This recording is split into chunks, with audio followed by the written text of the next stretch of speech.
الحمد لله رب العالمين والصلاة والسلام على سيد المرسلين أما بعد فأعوذ بالله من الشيطان الرجيم بسم الله الرحمن الرحيم يا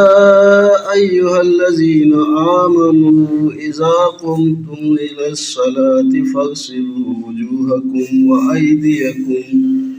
وأيديكم إلى المرافق وامسحوا برؤوسكم وأرجلكم إلى الكعبين صدق الله المولانا العظيم وصدق رسوله النبي الكريم صلی اللہ علیہ یا رسول اللہ وسلم علیہ یا حبیب اللہ سب سے اعلیٰ مولا ہمارا نبی سب سے بالا والا ہمارا نبی صلی اللہ علیہ یا رسول اللہ وسلم علیہ یا حبیب اللہ۔ جس آیت کریمہ کی تلاوت کرنے کا شرف حاصل کیا ہے، اللہ تبارک و تعالی قرآن پاک میں ارشاد فرماتا ہے، یا ایھا الذین آمنوا اذا قمتم الی الصلاۃ فاغسلوا وجوہکم وایدیکم الی المرافق وامسحوا برؤوسکم وارجلکم الی الکعبین، یعنی اے ایمان والو، جب تم نماز پڑھنے کا ارادہ کرو اور وضو نہ ہو تو اپنے منہ اور کوہنیوں تک ہاتھوں کو دھو اور سروں کا مسح کرو اور ٹخنوں تک پاؤں دھو۔ امام بخاری و امام مسلم ابو ہریرہ رضی اللہ تعالیٰ عنہ سے راوی حضور اکرم صلی اللہ علیہ وسلم ارشاد فرماتے ہیں، قیامت کے دن میری امت اس حالت میں بلائی جائے گی کہ منہ اور ہاتھ پاؤں آثار وضو سے چمکتے ہوں گے، تو جس سے ہو سکے چمک زیادہ کرے۔ صحیح مسلم میں ابو ہریرہ رضی اللہ تعالیٰ عنہ سے مروی ہے کہ حضور سید عالم صلی اللہ علیہ وسلم نے صحابہ کرام سے ارشاد فرمایا، کیا میں تمہیں ایسی چیز نہ بتاؤں جس کے سبب اللہ تعالی خطائیں محو فرما دے اور درجات بلند کرے؟ عرض کی، یا رسول اللہ۔ فرمایا، جس وقت وضو ناگوار ہوتا ہے اس وقت وضو کامل کرنا اور مسجدوں کی طرف قدموں کی کثرت اور نماز کے بعد دوسری نماز کا انتظار، اس کا ثواب ایسا ہے جیسا کفار کی سرحد پر حمایت بلاد اسلام کے لیے گھوڑا باندھنے کا۔ امام مالک، نسائی، عبداللہ ذہبی رضی اللہ تعالیٰ عنہ سے راوی ہے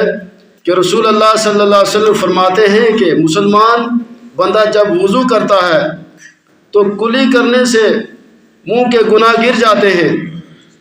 اور جب ناک میں پانی ڈال کر صاف کیا تو ناک کے گناہ نکل گئے، اور جب منہ دھویا تو اس کے چہرے کے گناہ نکلے، یہاں تک کہ پلکوں کے نکلے، اور جب ہاتھ دھوئے تو ہاتھوں کے گناہ نکلے، یہاں تک کہ ہاتھوں کے ناخنوں سے نکلے، اور جب سر کا مسح کیا تو سر کے گناہ نکلے، یہاں تک کہ کانوں سے نکلے، اور جب پاؤں دھوئے تو پاؤں کی خطائیں نکلیں،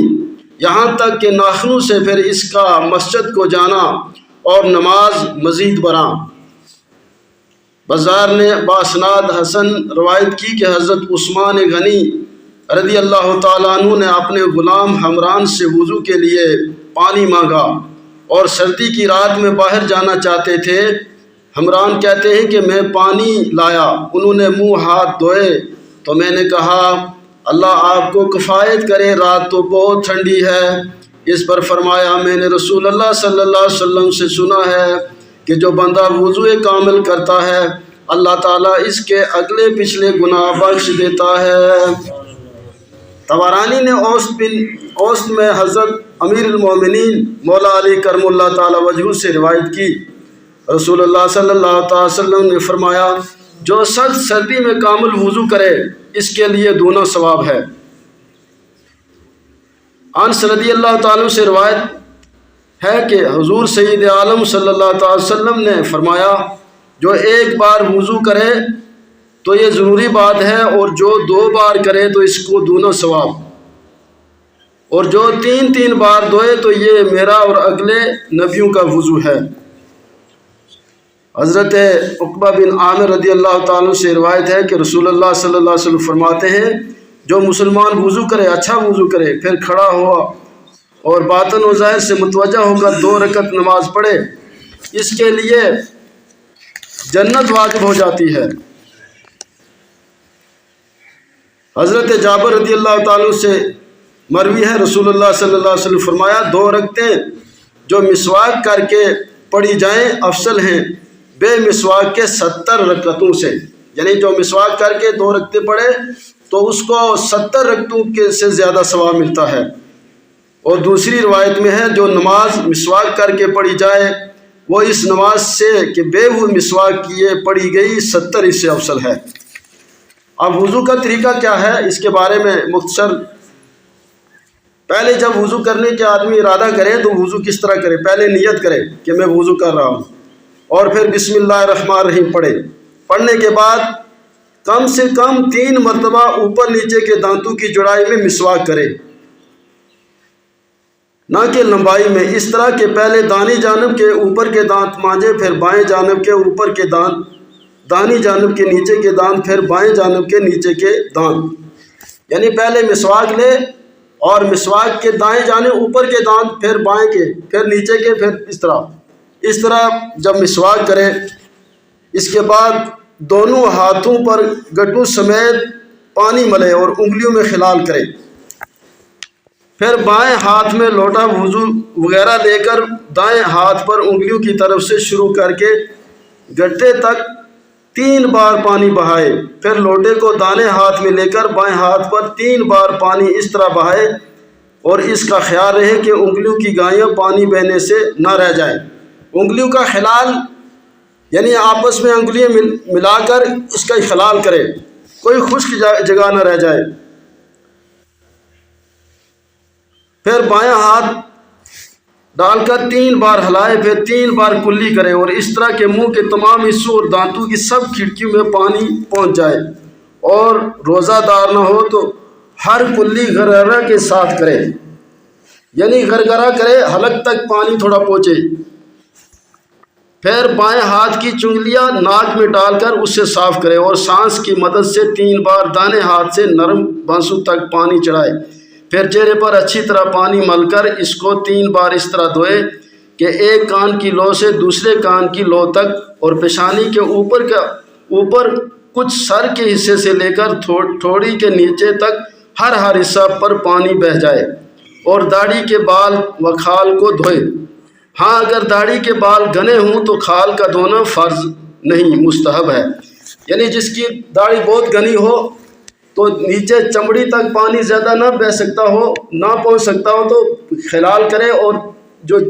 چہرے پر داڑھی ہے گھنی ہے تو چہرے کی جو داڑھی ہے یہ دھونا ضروری ہے، اور اس میں خلال کرے۔ ہاں اگر داڑھی کے بال گھنے ہوں تو کھال کا دھونا فرض نہیں، مستحب ہے، لیکن دھونا بہتر ہے، اور داڑھی کے جو بال منہ کے دائرے سے نیچے ہیں ان کو بھی دھوئے اور داڑھی کا خلال کرے، اس طرح کہ انگلیوں کو گردن کی طرف سے داخل کرے اور سامنے نکالے، یعنی اس طرح خلال کرے، اس طرح۔ اور جس کی داڑھی پتلی ہے تو اس کی جو چمڑی میں جو ہے جہاں بال اگتے ہیں وہ بھی دھونا ضروری ہے، اور سامنے نکال، پھر دونوں ہاتھوں پر کونیوں سمیت پانی مل کر پہلے دانے ہاتھ پر اور پھر بائیں ہاتھ پر سر ناخن سے شروع کر کے کونیوں کے اوپر تک بال اور ہر حصے کی کھال پر 3 بار پانی بہائے۔ جو بالوں کے جو مسام ہیں اس کو بھی نرم کر کے دھوئے، اگر کوئی خشک رہ گیا تو وضو نہ ہوگا۔ پھر سر کا مسح اس طرح کرے کہ دونوں ہاتھوں کے انگوٹھے اور کلمے کی انگلیاں چھوڑ کر باقی تین انگلیوں کو سرے ملا کر پیشانی کے بال اگنے کی جگہ پر رکھے، سر کے اوپری حصے پر انگلیوں کے پیڑ سے مسح کرتا ہوا لے جائے اور ہتھیلیاں سر سے جدا رہے، پھر وہاں سے ہتھیلیوں سے سر کی دونوں کروٹوں کا مسح کرتے ہوئے پیشانی تک واپس لے جائے۔ مسح، اب سر کا مسح ایسا کرنا ہے کہ تینوں انگلیاں جو ہے ان کا سرا ملانا ہے اور تینوں انگلیاں پہلے پیچھے اوپر سے لے کر پیچھے تک لے جانے ہیں، پھر تلیاں اس طرح لے آئے اور کانوں کا مسح بھی کرے، یعنی وضو کا جو سر کے مسح ہے اس طرح کرے۔ اور وضو میں ضروری احتیاط یہ ہے کہ کوئی جگہ خشک نہ رہ جائے۔ اب وضو میں کتنے فرض ہیں اس کے بارے میں، وضو میں 4 چیزیں فرض ہیں: پورے چہرے کا ایک بار دھونا، ایک بار دونوں ہاتھوں کا کونیوں سمیت دھونا، ایک بار چوتھائی سر کا مسح کرنا یعنی گیلا ہاتھ سر پر پھیرنا، ایک بار ٹخنوں سمیت دونوں پیروں کا دھونا۔ وضو اور غسل میں کسی عضو کو دھونے کا یہ مطلب ہے کہ جس عضو کو دھوؤ اس کے ہر حصے پر کم سے کم 2 بوند پانی بہہ جائے۔ اگر کوئی حصہ بھیگ تو گیا مگر اس پر پانی نہیں بہا تو وضو غسل نہیں ہوگا۔ بہت سے لوگ بدن پر پانی ڈال کر ہاتھ پھرا کر کے بدن پر چپڑ لیتے ہیں اور سمجھ لیتے ہیں کہ بدن دھل گیا، یہ غلط طریقہ ہے۔ بدن پر ہر جگہ پانی کا کم سے کم 2 بوند بہہ جانا ضروری ہے۔ اور جب وضو کرے آدمی تو جس غسل خانے میں یا جس باتھ روم میں جہاں شیٹ بھی لگی ہو اور وہاں ہی آدمی نہاتا بھی ہو تو وہاں اگر وضو کرنا ہے تو وہاں بسم اللہ الرحمن الرحیم یا الحمدللہ یا اللہ اکبر کوئی کلمہ نہیں پڑھنا ہے، کیونکہ وہاں شیٹ جہاں پیشاب استنجا بھی آدمی کرتا ہے اور وہاں ہی وضو کرتا ہے تو وہاں بسم اللہ نہیں پڑھ سکتے۔ اگر ہاں جہاں کے شیٹ نہیں لگی ہوئی، جہاں بیت الخلاء نہیں ہے، جہاں پیشاب پیخانہ کا جگہ نہیں ہے تو الگ سے ہے، تو وہاں اگر بندہ وضو کر رہا ہے تو پھر بسم اللہ پڑھے، اور ہر اعضاء دھوتے وقت بہتر ہے کہ درود و سلام پڑھے۔ لیکن جہاں شیٹ بھی لگی ہو تو وہاں بسم اللہ نہیں پڑھ سکتا، نہ ہی کوئی درود شریف پڑھ سکتا ہے۔ ہاں یہ کر سکتا ہے کہ وہاں سے نکل کر دروازے سے باہر ہو کر بسم اللہ پڑھے پھر اندر جا کر وضو کرے، یہ ضروری احتیاط ہے۔ اور وضو کی سنتیں سن لیں۔ وضو کی سنتیں 16 چیزیں سنت ہے۔ وضو کی نیت کرنی، بسم اللہ پڑھنا، پہلے دونوں ہاتھوں کو 3 دفعہ دھونا، مسواک کرنا، دانے ہاتھ سے 3 مرتبہ ناک میں پانی چڑھانا، بائیں ہاتھ سے ناک صاف کرنا اور داڑھی کا انگلیوں سے خلال کرنا، ہاتھ پاؤں کی انگلیوں کا خلال کرنا۔ ہر عضو کو 3 بار دھونا سنت ہے۔ پورے سر کا مسح کرنا، ترتیب سے وضو کرنا، داڑھی کے جو بال منہ کے دائرے کے نیچے ہیں اور ان پر گیلا ہاتھ پھیر لینا، اعضاء کو لگاتار دھونا، یعنی یہ نہیں کہ پہلے ہاتھ دھوئے پھر منہ نہ دھوئے آدمی پاؤں دھونے لگ جائے، لیکن یہ نہیں کہ جس طرح وضو کا طریقہ ہے اسی طریقے سے وضو کرے، ترتیب وار وضو کرے۔ کانوں کا مسح کرنا،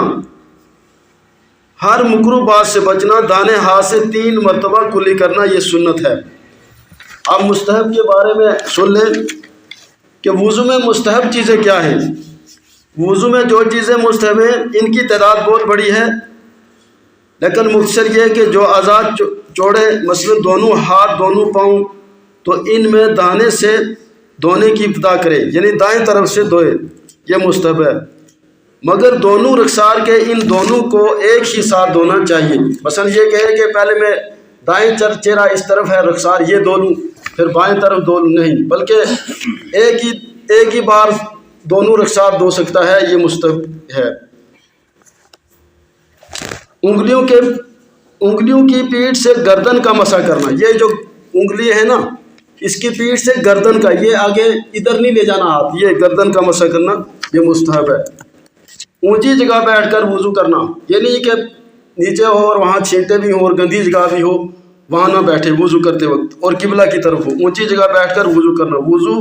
کا پانی پاک جگہ گرانا، یعنی گندی جگہ وضو کا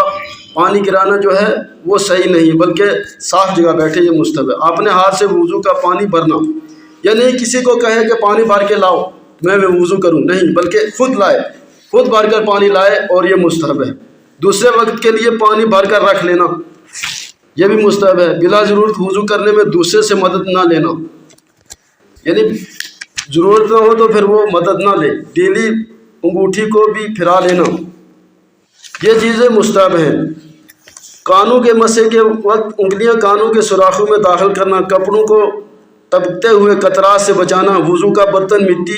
کا ہو یہ بھی مستحب ہے، اگر تانبے وغیرہ کا ہو تو کلی کیا ہوا ہو۔ اگر وضو کا برتن لوٹا ہو تو بائیں طرف رکھے، اگر لوٹے میں دستہ وغیرہ لگا ہو تو دستہ کو 3 بار دھو لیں، اور ہاتھ دستے پر رکھے تو لوٹے کے منہ پر ہاتھ نہ رکھے۔ ہر وضو کو دھو کر اس پر ہاتھ پھیر دینا تاکہ قطرے بدن پر یا کپڑے پر نہ ٹپکے۔ ہر عضو کو دھوتے وقت دل میں وضو کی نیت کا حاضر رہنا، یہ بھی مستحب ہے۔ ہر عضو کو دھوتے وقت بسم اللہ درود شریف کا کلمہ شہادت پڑھنا، ہر عضو کو دھوتے وقت الگ الگ عضو کو دھونے کی دعاؤں کو پڑھتا رہنا۔ اعضائے وضو کو بلا ضرورت پونچھ کر خشک نہ کرے، اگر پونچھے تو کچھ کمی باقی رہنے دے۔ وضو کر کے ہاتھ نہ جھٹکے، یہ شیطان کا پنکھا ہے، یعنی وضو کر کے ہاتھ ایسے جھٹکنا یہ شیطان کا پنکھا ہے۔ وضو کے بعد مکروہ وقت نہ ہو تو 2 رکعت نماز پڑھ لے، اس کو تحیۃ الوضو کہتے ہیں۔ اللہ تبارک و تعالی ہمیں اس پر عمل کرنے کی توفیق عطا فرمائے۔